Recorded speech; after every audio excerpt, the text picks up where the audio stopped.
어제 우리는 엘리바스가 욥기서 1장에서 2장의 천상의 일을 전혀 모른 채 자신의 경험이나 계시를 바탕으로 욥의 고난의 원인을 죄 때문이라고 섣불리 알려주는 내용을 살펴보았습니다. 이후에 엘리바스는 그 다음 단계로 욥을 더 심하게 정죄합니다. 이제는 성경적인 신학까지 들먹이면서 욥이 하나님의 징계로부터 벗어날 수 있는 길을 알려주려고 노력하고 있습니다. 하지만 이러한 엘리바스의 조언은 욥에게는 결코 위로가 되지를 못했습니다. 따라서 우리는 욥기서를 읽을 때 욥의 세 친구들의 말이 다 맞지만은 그렇지만 그 맞는 말이 다 위로가 되는 것은 아니다라는 것을 알게 됩니다. 이들의 성경적인 지식은 너무나도 경직되어 있고 원칙적이었습니다. 그러므로 이들은 그 욥의 마음을 더 많이 아프게 하는 모습을 보게 됩니다. 엘리바스는 이제 본격적으로 욥을 향해 독서를 쏟아냅니다. 이번에는 1절을 통해서 거룩한 자라는 표현을 써가면서 설득을 더 강화하려고 하고 있습니다. 1절에서 거룩한 중에 내가 누구에게로 향하겠느냐라는 수사의문문은 욥의 말을 지지해 줄 자가 아무도 없다는 의미입니다. 그렇다면 엘리바스는 왜 이렇게까지 거칠게 충고를 하겠습니까? 2절의 주장대로 분노가 미련한 자를 죽이고 시기가 어리석은 자를 멸하느니라. 여러분, 이 말이 무슨 말인가 하면 욥을 지금 분노 중에서 멸망하는 어리석은 자로 이미 이 사람은 정죄해놓고 욥은 어리석고 그래서 이 사람은 이제 멸망하게 된다라는 것을 전제한 상태에서 말을 하고 있기 때문입니다. 그래서 욥과 같이 미련한 자는 4절의 저주처럼 자녀들이 성문에서 짓밟힘을 당해도 아무도 구해줄 자가 없고 5절처럼 열심히 농사를 지어 수확을 거둬도 다른 사람에게 다 빼앗기게 되고 6절과 같이 재난과 고생만 당할 뿐인데 이 모든 것은 하늘의 원리다라고 훈계하고 있습니다. 지금 욥이 당한 자녀들의 그런 재난들, 그리고 경제적인 손실들, 그리고 여러 가지 마음고생하는 모든 부분들을 보면서 네가 잘못했고 네가 어리석기 때문에 너를 도와줄 자가 아무것도 없다. 너는 하나님 앞에 지금 엄청난 징계를 받는 거다라고 말하고 있습니다. 따라서 결론적으로 엘리바스는 욥의 고난이 욥 자신의 죄 때문에 발생했음을 주장하고 7절에는 이유를 설명하는 접속사로 시작하는데 그 이유는 사람이 고생을 위하여 났고 불꽃이 위로 날아가는 것 같기 때문이다라고 말합니다. 즉 다시 말해 죄를 지은 인간은 고난을 당하는 것은 너무나도 당연하다라는 의미입니다. 인과응보를 바탕으로 한 이 지혜를 엘리바스는 지금 자녀를 다 잃고 재산까지도 다 잃은 욥에게 너무나도 잔인하게 이것을 적용하고 있습니다. 욥의 자녀들에게 재앙이 닥쳤을 때 아무도 이들을 구해주지 않는 이유는 이 사람이 어리석어 하나님을 거역했기 때문이다. 여러분, 너무나도 자녀를 잃은 부모한테는 잔인한 말이 아니겠습니까? 끔찍한 혀의 채찍이 아니겠습니까? 따라서 우리는 욥의 고난이 의로운 고난임을 알고 있기 때문에 이것이 얼마나 욥에게 있어서는 큰 종교적인 언어폭력인가라는 것을 생각할 수 있습니다. 저는 이러한 일들이 교회 안에서 또한 성도들 사이에서 자주 발생하고 있다라고 생각합니다. 특히 목회자들이 이런 실수를 자주 범합니다. 큰 어려움을 겪는 성도들을 위로한답시고 굳이 하지 않아도 되는 말을 꼭 자신이 교훈을 해줘야 하는 사명감을 가진 것처럼 종교적인 독서를 뿜을 때가 있습니다. 자기도 모르는 사이에 그렇게 하죠. 이런 자들의 특징은 항상 모든 문제를 인과응보의 견해로 해석합니다. 그래서 회개할 거리를 찾아 반드시 회개해야 문제가 해결될 것처럼 그런 식으로 말할 때가 있습니다. 물론 그럴 때도 있죠. 그러나 그렇지 않은 때도 있습니다.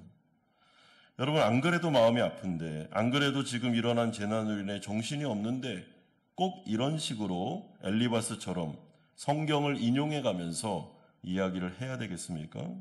저는 그렇지 않다고 생각합니다. 왜냐하면 우리는 다른 사람의 사정을 잘 모릅니다. 우리는 인간이지 하나님이 아닙니다. 그들이 왜 지금 이런 어려움에 있는지, 왜 이런 문제들이 발생하고 있는지 우리가 어떻게 합니까? 또 그들의 마음을 들어가 본 적이 있습니까? 중심을 아는 분은 하나님밖에는 없습니다. 그러므로 오히려 재난을 당하거나 어려움을 겪는 우리의 이웃, 성도들이 있다면 아무 말 없이 그냥 손을 잡아주고 옆에서 기도해주고 그리고 그들을 위로해주는 것이 옳지, 성경을 인용하고 아니면 신학적인 사상을 끌어내서 네 죄 때문인데 그 죄가 뭔지를 빨리 끄집어내. 그래서 빨리 회개해야 이 문제를 해결할 수 있어 라고 말한다면 너무 좁은 식견을 가지고 내 이웃을 아프게 하는 꼴이 됩니다. 이제 엘리바스는 욥이 고난에서 벗어날 수 있는 해결책으로 8절을 통해서 하나님을 찾고 그분만을 의지하라라고 조언합니다. 나라면 하나님을 찾겠고 내 일을 하나님께 의탁하리라. 여러분, 근데 이 말이 다 맞는 말이죠. 이거는 성경적인 말입니다. 그런데 문제는 엘리바스가 이 말을 어떤 뉘앙스로 했느냐가 문제입니다.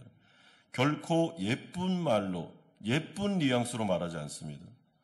여러분, 그러므로 이 말은 이런 뜻입니다. 나 같으면 너처럼 생일을 저주한다든지 하나님께 불평불만을 쏟아내는 것은 안 하고 그런 시간에 하나님께 기도하겠다. 성경을 좀 봐라. 이런 식으로 말하는 것입니다. 따라서 엘리바스는 현재 당하는 욥의 고난을 하나님을 찾지 않은 욥의 불경건함과 그분을 의지하지 않은 욥의 악에서부터 비롯되었다라고 말하고 있습니다. 그러니까 지금 우리가 살아가는 이 언어로 말하면 이런 뜻입니다. 욥이 신앙생활을 제대로 하지 못해서 욥이 성경도 읽지 않고 예배생활도 못하고 기도도 안 했기 때문에 그러니까 인과응보식으로 이런 어려움을 당하는 거야 라고 하면서 그에게 다가가고 있습니다. 그런데 우리는 이제부터 시작하는 9절에서 16절까지의 말을 보면 엘리바스가 하는 말이 다 맞는 말처럼 보이지만 그 안에 틀린 부분이 있다는 것을 알게 됩니다. 왜냐하면 엘리바스가 하나님이 어떤 분이신지를 묘사하는 장면을 꼼꼼히 살펴보면 이 사람이 지금 하나님에 대해서 오해하고 있구나라는 것을 알게 됩니다. 첫째로 엘리바스는 현재 당하는 욥의 고난이 하나님께서 행하시는 큰 일이라고 보고 있습니다. 9절에서 헤아릴 수 없이 큰 일과 셀 수 없는 기이한 일들은 인간의 이해나 인간의 인식을 초월하는 하나님의 크심을 나타내는 표현들이라고 말합니다. 그리고 10절에 하나님께서 하신 큰일 중에 하나를 말하고 11절에는 하나님의 기이한 일 가운데 하나의 예를 들어가면서 그것이 바로 낮은 자를 높이 드시고 애곡하는 자를 일으키사 구원에 이르게 하시는 하나님의 주권이다라고 말하고 있습니다. 그러면서 엘리바스는 12절을 통해 하나님은 지혜자의 계획을 여지없이 무너뜨리시고 그들을 실패자로 만드시는 자유하신 분이시다라고 또한 소개합니다.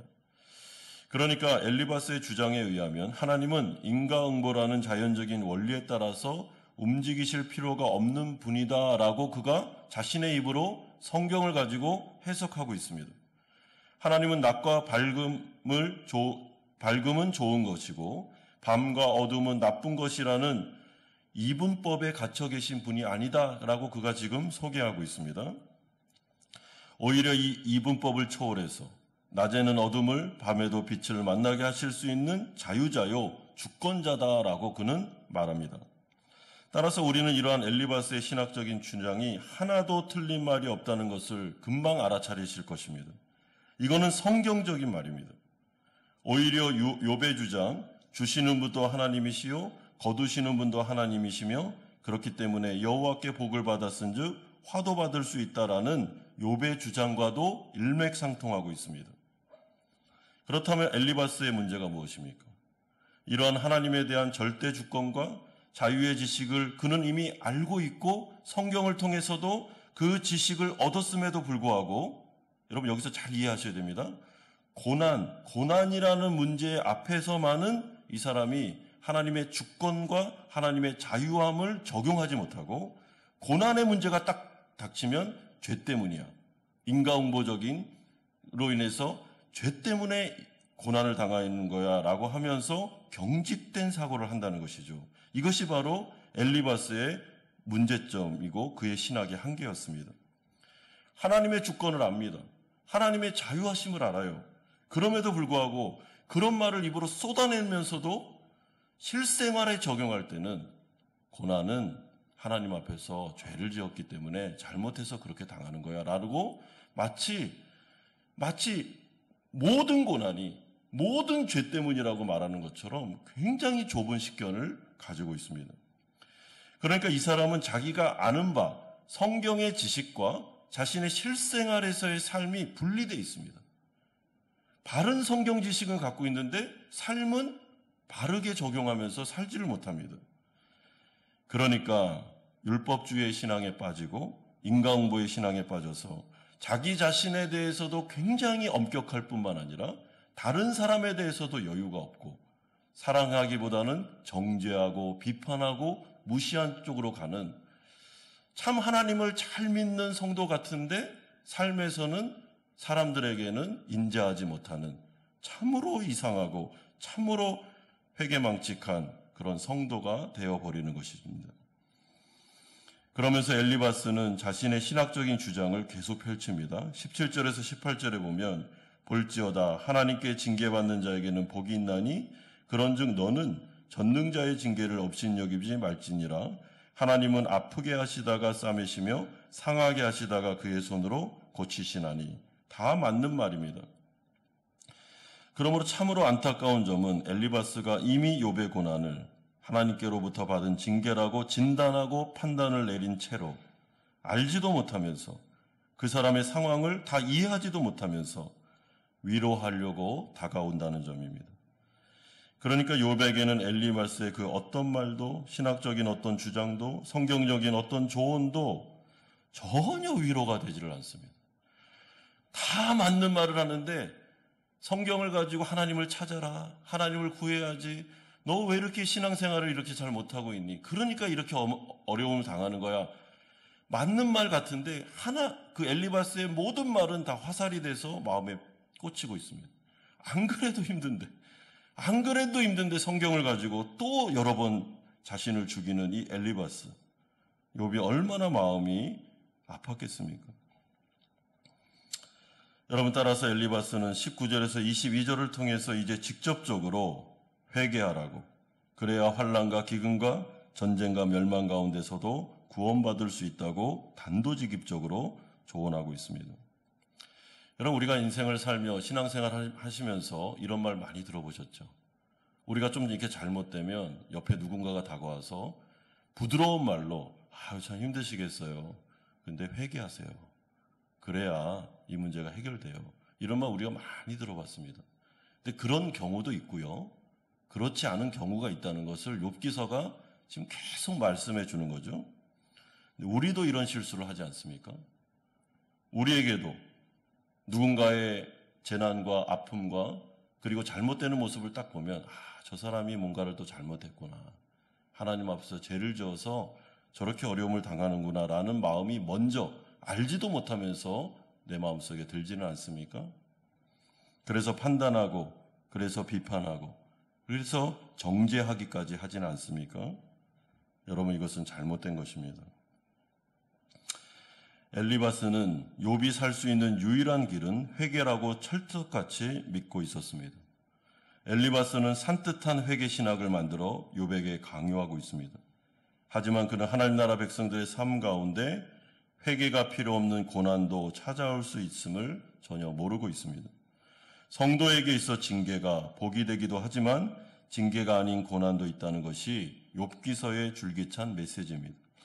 그러므로 회개는 너무나도 소중한 은혜의 수단이기는 하지만은 모든 경우, 모든 상황에 자신이나 다른 사람에게 적용한다면 그것은 오히려 불필요한 정죄감에 빠질 수도 있다는 것을 기억하셔야 됩니다. 따라서 우리는 분명한 죄가 드러나지 않은 경우라면 절대로 다른 사람이나 자신의 고난이나 불행에 대해서 판단하거나 정죄하시면 안 됩니다. 엘리바스처럼 아무리 좋은 성경적인 신학을 이야기한다 하더라도 그것은 독이 될 수 있다는 것을 기억하십시오.